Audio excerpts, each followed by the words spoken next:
Pelicans fall to the Minnesota Timberwolves in game 1 of the Summer League. Me and Jared about to recap it right now. Let's do it. First took away. That's the dish. Get your money's worth now. Presented to you by the Scott Vicknair Injury Lawyers. If you've been injured in any kind of accident, car, truck, 18-wheeler, or hurt offshore, Scott Vicknair handles it all. Y'all give him a call. 450-1111 for a free consultation. Yes, a free consultation. They always fight for the win. Jarrett joining me tonight. Make sure you smash that like button. Hit the bell notification, let you know we're going live, which will be on Sunday night. Jarrett, let's start off. It's Summer League. It was about as ugly as it could possibly have gotten. Let's start with Jordan Hawkins. So, first play of the game, absolutely loved the action, the chase action. He jab steps to the left, refuses the screen, goes right, hits a three. I'm like, yeah, that's about right. Then it was kind of downhill from there. I think he finishes, let's see, goes 6 of 22 from the field, 2 of 9 from deep, 18 points. What did you see from Hawkins? Yeah, nothing that we didn't know already, right? Like we knew he was a gunner. It's good to see him get up 20 plus shots like that. That's what you wanted to see. In my press thing today with ESPN Lafayette, shout out to Matt Miguez. I said what I wanted to see from Jordan Hawkins is his ability to handle the ball. And in the first 5 minutes, we saw that he was not strong with the ball. It got ripped twice. Yep. And that's an issue, right? You being a scrawny, lacking, muscle mass person, you have to be good with the ball. And your size shouldn't deter you from being strong with the basketball. And that's an issue. Getting stripped, going up, getting stripped, at half court. The guy Knicks from the Timberwolves, like, he isn't an NBA player, right? He's not gonna. No. I don't think he's gonna make their varsity roster, as David Griffin likes to say. But guys are gonna be like him in strength, and to get on the court, they're gonna pressure you. The book is out on you.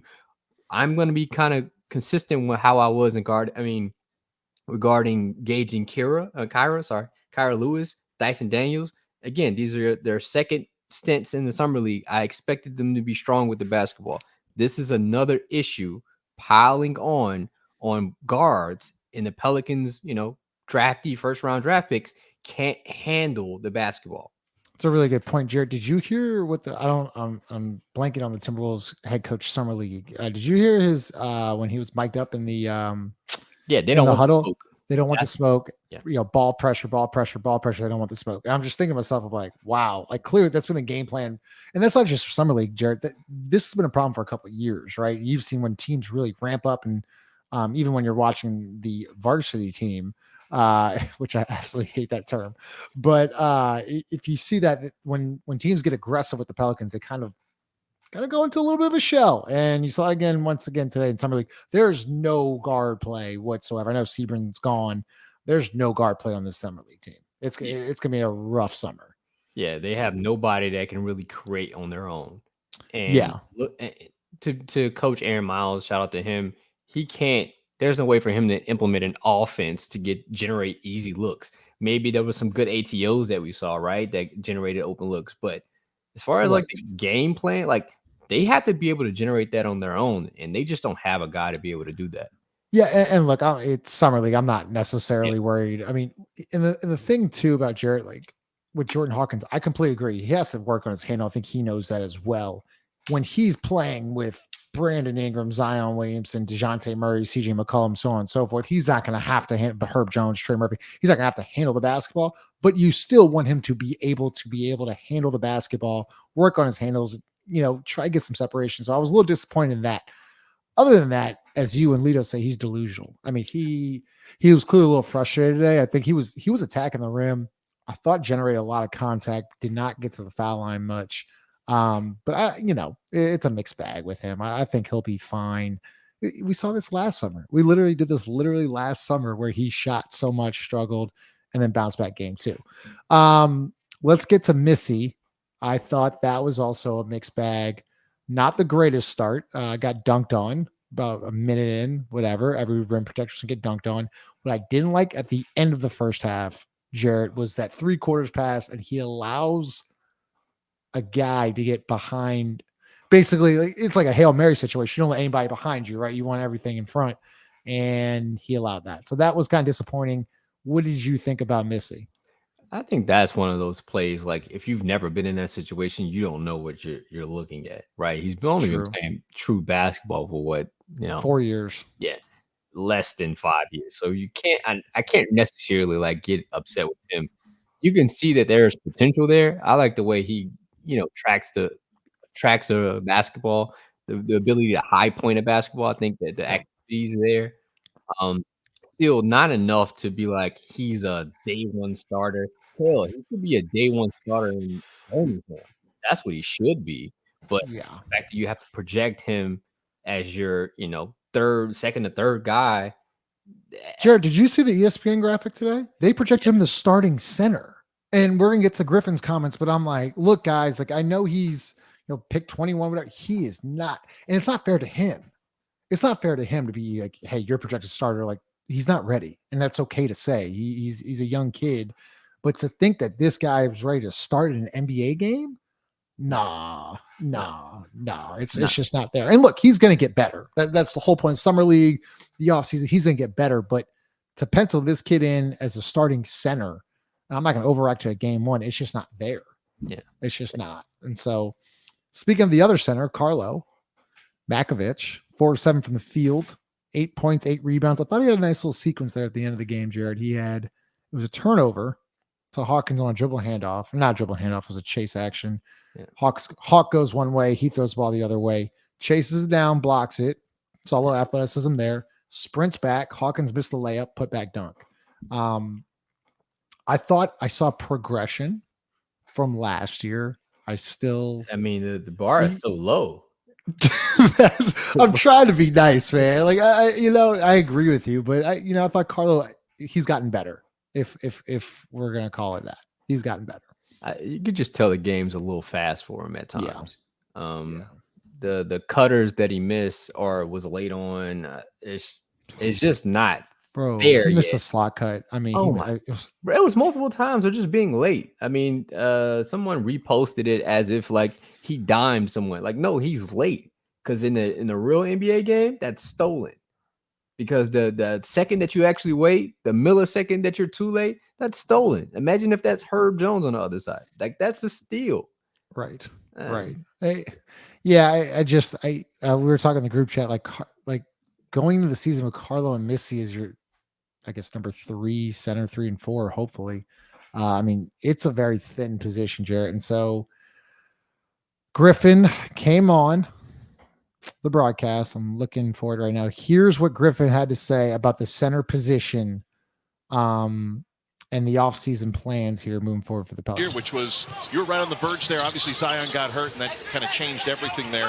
But, how far off are you bringing in new talent this year to add to what you had? We're really excited about the group as a whole. I know everybody thinks we've got to invest in the center position a little bit. We actually are really excited about what we have now as a group. We're excited about getting to play small and fast. I think our coaching staff looks at the group we have as an opportunity to really grow. I think when you look at what we did last year and the things we struggled with in terms of closing out close games, one of the things we're most excited about with DeJounte is that's something that he's really comfortable with, and he's going to put people in position to succeed, whether he's the one taking a shot or creating for somebody else. And most importantly, he's going to play both ends of the floor, and that's really meaningful for us. Love what you had to say about DeJounte. Shout out Pell's Film Room. What are your thoughts on what he said about the center? Because the group chat had a lot of different thoughts on this. All right, let's talk about these names. Edie, Wimby, Jabari, or Sengun. We can talk about what's your boy? Derek Lively. These are all centers in your division. We're not even talking about the conference. We're talking about your division. And you're going to go into the season without having Zion Williamson with a helpmate in the front court. Like, that is a recipe for disaster. Disaster. Like, he's going to, God forbid anything happens to Zion, but like to have him amongst the trees, if you will, consistently night to night is not an ideal situation or an ideal recipe. I mean, if we're looking, there was a post maybe like a couple months ago. if you're going to build an NBA team, you're going to look at Boston as like the premier team to have a bunch of guys that can dribble, pass, and shoot. And magically, they have a center in Porzingis that can stretch the floor and dribble, pass, and shoot. Well, I understand the thought process, but to not go into like the West is so much different than the East. Like they could do that in the East. It's easier. But you can't do that. You're not going to make it through. You're not going to make it. The Timberwolves were built to beat the Nuggets. The Nuggets, they are going to struggle against these teams. Yep. So what do you think you're going to do? And that's the thing, Jared. A lot of people are talking about, well, you know, center is just a rotating, you know, just rotate JRE and Tice and Missy. And it's like, oh, hold up. Like, what if Zion goes down? Because people are thinking like Zion has an injury history. Like, we have to be really we have to be realistic about this. Like, are we going to really depend on JRE? Are we really going to depend on Daniel Tice? Like, these are guys. Like, JRE is a journeyman. Tice is like a year or two away from out the league. Like we were talking about, he was going to play in Europe. And you talk about Wemby and Edie and JJJ and I mean, we're forgetting like Lively and Jokic and Cat and Gobert. And it's like, we got a lot of talent, but you can't just punt the center position because Jared, I know you're going to agree with this. Rebounding is one of the more important things. And you made a great point a couple of weeks ago. The reason why they went on that run and 3 years ago against Phoenix, what did they do? They out-rebounded teams every single night on both ends of the floor. And if you're going to be a team that gets out-rebounded every single night, you're going to have to rely on talent. I'm worried about that. I really am. I really, really am. Especially from a team that doesn't rebound well already. Like Right. Your rebounding numbers pretty much came from JV. Your guards don't rebound well. Your wings don't rebound well. All right. Good luck trying to rebound without JV. Like DeJounte's if you're thinking about it, like DeJounte's probably your top rebounder right now, would you say? Could be. I mean, he was on a team with good rebounders. So yes, I agree. You got to play small in the center position, you know. Those lines probably play 10 or 12 minutes a night, but you can't just punt those 12 minutes every single night. You're going to do that against LeBron and the Lakers and AD? Oh, Jesus Christ. We're not we're not even getting to we're not even at the point of, bro, you might not be good because of this. It's definitely an interesting talking point because we're going to talk about way more about this on Sunday. So we'll be live Sunday night. We obviously want to do a little recap. So they play 6:30. We're going to go live right after the game. We got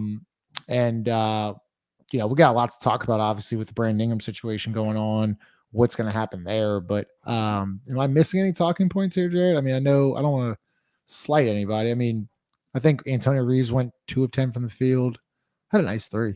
But it's gonna be a long summer. It's gonna be a long, long summer. Make sure you smash the like button, subscribe to the channel, hit the bell notification. Once again, we'll be live at 8:00 on Sunday night. Let us know what your thoughts are on game 1 of the Summer League. We'll see y'all later.